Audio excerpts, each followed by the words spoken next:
When people hear that Shiva is associated with cannabis or intoxication, they assume indulgence, escape, addiction. But that interpretation comes from a modern, material understanding of substances. In ancient symbolism, intoxication did not mean escape from reality. It meant alteration of perception. Shiva's intoxication is not chemical, it is existential.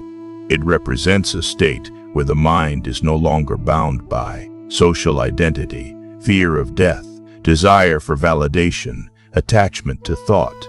In other words, Shiva symbolizes a consciousness that is no longer enslaved by its own mind. To ordinary people, such a state looks dangerous. To society, it looks irresponsible. To the ego, it looks terrifying. Because control disappears, and control is what civilizations worship, why consciousness appears like madness. Every society defines sanity as conformity. To follow rules, to chase success, to fear loss, to cling to identity. Shiva does none of these. He does not participate in ambition. He does not fear destruction. He does not seek approval. This is why he is depicted as wandering, detached, even chaotic. But from a psychological perspective, Shiva represents a mind that has gone beyond conditioning. A mind that no longer reacts automatically. A mind that observes rather than obeys. Such a mind appears unpredictable to those who are ruled by habit. This is why the highest form of awareness has always been mistaken for madness. The true meaning of destruction, Shiva is called the destroyer. But what exactly does he destroy? Not life, not existence, not creation.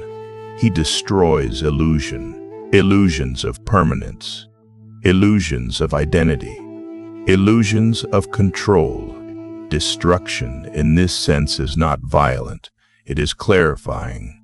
When a belief collapses, it feels painful. When an ego shatters, it feels like death. When identity dissolves, it feels like loss. But what remains after destruction is always closer to truth. That is why Shiva is feared, because truth does not negotiate. The psychology of the cremation ground, Shiva lives among ashes, not because he is obsessed with death, but because ashes represent the end of attachment. In the cremation ground, there are no titles, no wealth, no status, no ego. Everything is reduced to what it truly is. This is not morbid symbolism. It is psychological honesty. Shiva exists where illusions cannot survive, and that is why most people cannot face him. Why silence is Shiva's true language. Silence is not emptiness. It is the absence of noise, and most human suffering comes from noise, mental noise. Thoughts, fears, regrets, desires, imaginary futures. Shiva does not speak often because he does not need to. Silence is his teaching. In deep meditation, when the mind stops reacting, something profound happens. Awareness remains without commentary. This is the state Shiva represents, not thoughtlessness but clarity beyond thought. Meditation as inner destruction. True meditation is not relaxation, it is confrontation. When you sit in silence long enough, your mind begins to unravel. Old memories arise. Fears surface. Restlessness screams for attention. Most people quit here, but this phase is crucial because meditation is not about peace first. It is about seeing chaos clearly.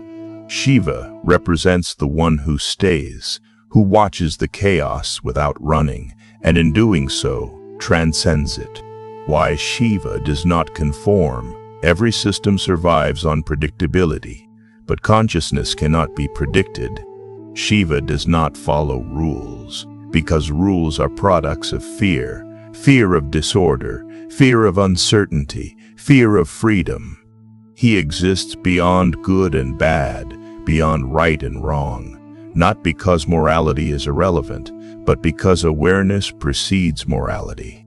A conscious being does not need rules to behave wisely. This is why Shiva is dangerous to rigid systems, because he cannot be controlled. The symbol of weed, a metaphor for detachment. In ancient symbolism, intoxicants were never about pleasure. They represented detachment from rigid perception. When the mind loosens its grip on identity, new awareness emerges.